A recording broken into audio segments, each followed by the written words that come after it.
2019 urban நக்சல்கள் என்ன கொலை செய்ய முயற்சி பண்றாங்க அப்படின்னு சொல்லி கழிவிறக்கம் தேடினாரு. இன்னைக்கு வேற அவர் உயிரோட தான் இருக்காரு, நல்லா தான் இருக்கிறாரு. எந்த அடிப்படையில அவர் கைது செஞ்சாங்க? 150 கலெக்டர்ஸோட பேசினாருங்கிறதுக்கு என்ன ஆதாரம் இருக்கு அப்படின்னு தேர்தல் ஆணையம் கேட்டுச்சு. இதுக்கு என்ன ஆதாரத்தை கொடுக்குறாங்க? இதுக்கு என்ன ஆதாரம் கொடுக்க போறாங்கன்னு சொல்லுங்க. வேற என்ன உயிரோட தானே இருக்காரு? 2019 கொலை செய்ய முயற்சி செஞ்சாங்கன்னு சொன்னாங்க. உயர்நீதிமன்றம் உயிரோட இருக்கிறது உங்களுக்கு பிரச்சனையா இருக்கா? நாட்டை கொள்ளையடிக்க முடியலன்னு பிரச்சனையா இருக்கா உயிரோட இருக்கிறது? என்ன பேச்சுகளா? உயிரோட இருக்காங்க. உங்க தலைவருக்கு போலீஸ் பாதுகாப்பு கொடுக்கலையா? என்ன பேச்சுதெல்லாம் எல்லாமே பிரச்சனையா? இந்த நாட்டை கொள்ளையடிக்க முடியாம பிரிவினைவாதிகளுக்கு விற்க முடியாம அவர் தடுப்பா இருக்கிறதுனால அவர் உயிரோட இருக்கிறது உங்களுக்கு பிரச்சனையா இருக்கா? உயிரோட தான் இருப்பார். உங்க கட்சியை ஒன்றும் இல்லாம பண்ணுவாரு. நீங்க ஒண்ணும் இல்லாம போகலாம் போறீங்க, அதை பார்க்கலாம் போறீங்க. சூர்யா மரியாதையா பேசுங்க. சூர்யா இல்ல இல்ல தனிப்பட்ட தாக்குதல்கள் பிரதமர் உயிரோட இருக்காரு. சொல்லுங்க சார், சொல்லுங்க. வணக்கம். ஒண்ணும் இல்ல, நேத்திக்கு அந்த வன்னிய அரசு எஸ்ஜி சூர்யாவோட விவாதம் பார்த்தேன் சார். Okay okay. அதுல மோடி ஏன் கொல்லல, மோடி ஏன் இன்னும் சாகல அப்படின்னு பர்சனலா மோடியை அட்டாக் பண்ணும்போது வன்னிய அரசை கண்டிக்கிறத விட்டுட்டு நீங்க பர்சனலா அட்டாக் பண்ணாதீங்கன்னு எஸ்ஜி சூர்யாவை சொல்றீங்களே, அது என்ன சார் உங்களுக்கு? அப்படி என்ன சார் மோடி மேல வன்மம் உங்களுக்கு? சார் நீங்க அந்த டிஸ்கஷனை ஃபுல்லா பாத்தீங்களா? பார்த்தேன் சார். நீங்க வன்னிய அரசு ஏன் இன்னும் மோடி சாகலன்னு கேக்குறாரு.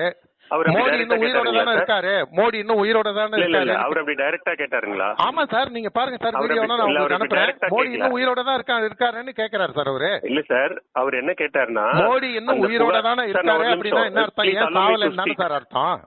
Please allow me to speak sir. Sir அவர் என்ன சொல்றாருன்னா, அப்படியான ஒரு மிரட்டல் வந்தப்ப அந்த மிரட்டல் தொடர்பாக சிலர் கைது செய்யப்பட்டாங்க. அந்த கைது செய்யப்பட்டவங்க மேல இன்னும் எஃப்ஐஆர் போட்டிருக்கு, சார்ஜ் ஷீட் இன்னும் ஃபைல் பண்ணல. அந்த விவகாரத்துல என்ன நடவடிக்கை எடுத்தீங்க அப்படின்னு கேக்குறாரு. சரி, இப்ப இதுல நான் என்ன சார் கவுண்டர் பண்ணணும்? நீங்க இல்ல சார், நீங்க சூர்யாவை தனிப்பட்ட முறையில தாக்குதல் நடத்தாதீங்கன்னு சூர்யாவை அவர் அந்த கருத்துக்கு பதில் சொன்னாருல்ல, அந்த கருத்துக்கு பதில் சொன்னாருல்ல, அதை நான் கவுண்டரே பண்ணல. பிரச்சனையை நீங்க தீர்த்திருந்தீங்கன்னா இந்த பிரச்சனை கிடையாது சார். நீங்க வன்னிய அரசு சார் ஒரு செகண்ட் சார், ஒரே ஒரு செகண்ட், நான் என்ன சொல்ல வரேங்கிறத புரிஞ்சுங்க. ஃபர்ஸ்ட் வன்னிய அரச நீங்க ஃபர்ஸ்ட் நீ பிரதமரை தனிப்பட்ட முறையில நீ இந்த மாதிரி பேசக்கூடாது அப்படின்னு நீங்க சொல்லியிருந்தீங்கன்னா சூர்யா பேசியிருக்க போறது இல்ல சார். நீங்க வன்னிய அரச பேச விட்டு ஒரு செகண்ட் சார், ஒரே ஒரு second sir please sir, let me allow to complete my view sir. சொல்லுங்க.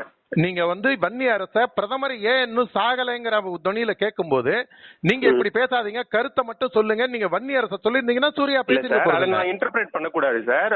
சார் அப்ப ஏன் நீங்க ஏன் சூர்யாக்கு மட்டும் ஏன் இன்டர்பிரேட் பண்றீங்க? சொல்றதுக்கு தான் மிஸ்டர் சூர்யா அங்க இருக்காரு. சூர்யாக்கு மட்டும் இன்டர்பிரேட் பண்றீங்க. புரியுதுங்களா? நான் சூர்யாவை எந்த இடத்துல நான் அப்படி தனிப்பட்ட முறையில போக வேணாம்னு சொன்னது எந்த இடம் அப்படின்னா, தனிப்பட்ட முறையில மோடி தனிப்பட்ட முறையில ஏன் சாகலைன்னு கேக்குறாரு சார். அப்ப மோடி சத்தா பரவாயில்லைங்க, மோடி கொலை செய்யப்படணும்ங்கறீங்களா? இல்ல சார், எஸ்வி சேகர் வீட்டுல நீங்க தானே சார் கல்லு விட்டு எரிஞ்சது? Hello hello hello